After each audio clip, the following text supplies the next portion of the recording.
हर हर महादेव। सोमवार व्रत कथा। इस कथा के बिना अधूरा है सोमवार का व्रत। भगवान शिव पूरी करेंगे सभी इच्छाएं। सोमवार के व्रत को लेकर मान्यता है कि इस व्रत को करने से भगवान शिव अपनी भक्तों की मुराद जल्दी पूरी करते हैं।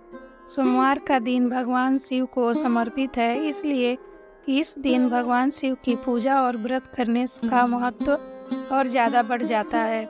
यदि आप सोमवार का व्रत करते हैं तो आपको सोमवार व्रत कथा पढ़ना बेहद ज़रूरी है, क्योंकि इसके बिना आपका व्रत अधूरा माना जाता है।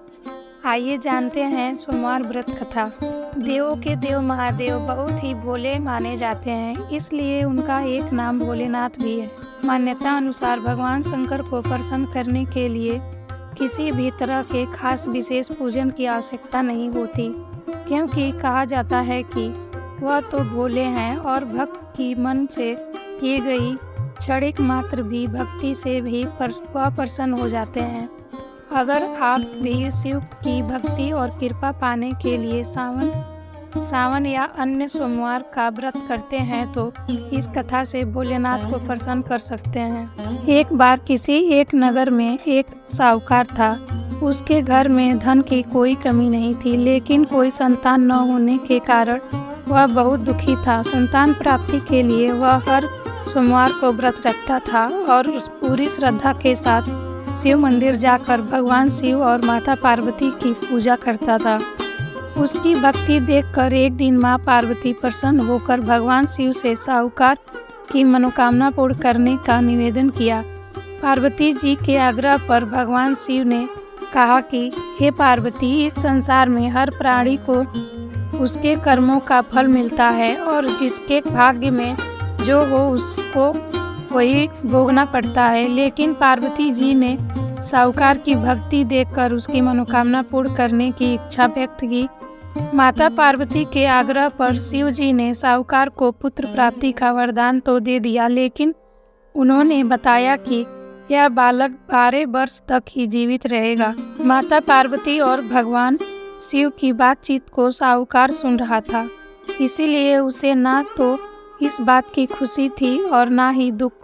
वह पहले की भांति शिव जी की पूजा करता रहा। कुछ समय के बाद साहूकार की पत्नी ने एक पुत्र को जन्म दिया। जब वह बालक 11 वर्ष का हुआ तो उसे पढ़ने के लिए काशी भेज दिया गया। साहूकार ने पुत्र के मामा को बुलाकर उसे बहुत सारा धन देते हुए कहा कि तुम इस बालक को काशी विद्या प्राप्ति के लिए लेके जाओ। तुम लोग रास्ते में यज्ञ कराते जाना और ब्राह्मणों को भोजन दक्षिणा देते हुए जाना। दोनों मामा भांजे इसी तरह यज्ञ कराते और ब्राह्मणों को दान दक्षिणा देते हुए काशी नगरी निकल पड़े।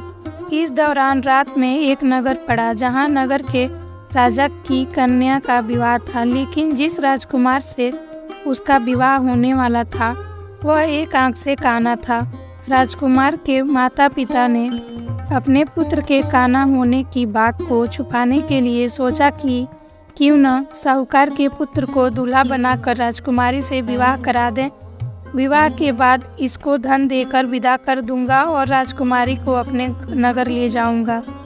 लड़के को दूल्हे के वस्त्र पहनाकर राजकुमारी से विवाह करा दिया। साहूकार का पुत्र ईमानदार था, उसे यह बात सही नहीं लगी, इसलिए उसने अवसर देखकर राजकुमारी के दुपट्टे पर लिखा कि तुम्हारा विवाह तो मेरे साथ हुआ है, लेकिन जिस राजकुमार के संग तुम्हें भेजा जाएगा वह एक आंख से काना है। मैं तो काशी पढ़ने जा रहा हूँ। जब राजकुमारी ने चुन्नी पर लिखी बातें पढ़ी तो उसने अपने माता पिता को यह बात बताई।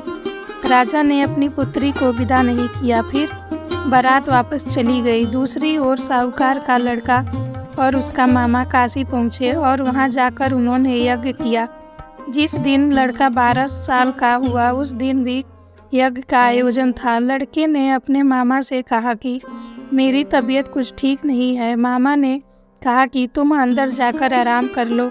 शिव जी के वरदान अनुसार कुछ ही देर में उस बालक के प्राण निकल गए। मृत भांजे को देख उसके मामा ने विलाप करना शुरू किया। संयोगवश उसी समय शिव जी और पार्वती जी उधर से जा रहे थे। पार्वती माता ने भोलेनाथ से कहा, स्वामी, मुझे इसके रोने के स्वर सहन नहीं हो रहा। आप इस व्यक्ति के कष्ट को अवश्य दूर करें। जब शिव जी मृत बालक के समीप गए तो वह बोले कि यह उसी साहूकार का पुत्र है जिससे मैंने 12 वर्ष की आयु का वरदान दिया था। अब इसकी आयु पूरी हो चुकी है। लेकिन मातृभाव से विभोर माता पार्वती ने कहा कि हे महादेव, आप इस बालक को और आयु देने की कृपा करें, अन्यथा इसके वियोग में इसके माता पिता भी तड़प तड़प कर मर जाएंगे। माता पार्वती के पुनः आग्रह पर भगवान शिव ने उस लड़के को जीवित होने का वरदान दिया। शिव जी की कृपा से वह लड़का जीवित हो गया। शिक्षा पूरी करके लड़का मामा के साथ अपने नगर की ओर वापस चल दिया। दोनों चलते चलते उसी नगर में पहुँचे जहाँ उसका विवाह हुआ था। उस नगर में भी उन्होंने यज्ञ का आयोजन किया। उस लड़के के ससुर ने उसे पहचान लिया और महल में ले जाकर उसकी खातिरदारी की और अपनी पुत्री को विदा किया।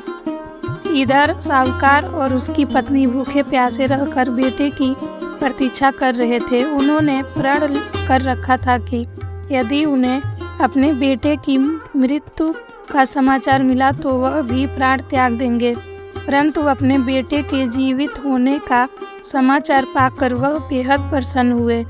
उसी रात भगवान शिव ने साहूकार के स्वप्न में आकर कहा, हे सेठ जी, मैंने तेरे सोमवार के व्रत करने और व्रत कथा सुनने से प्रसन्न होकर तेरे पुत्र को लंबी आयु प्रदान की है। इसी प्रकार जो कोई सोमवार व्रत करता है या कथा सुनता और पढ़ता है, उसके सभी दुख दूर होते हैं और सभी मनोकामनाएं पूर्ण होती है। तो आपने देखा कि कैसे सोमवार व्रत करने से सारे दुख दूर हो गए। तो बोलिए हर हर महादेव।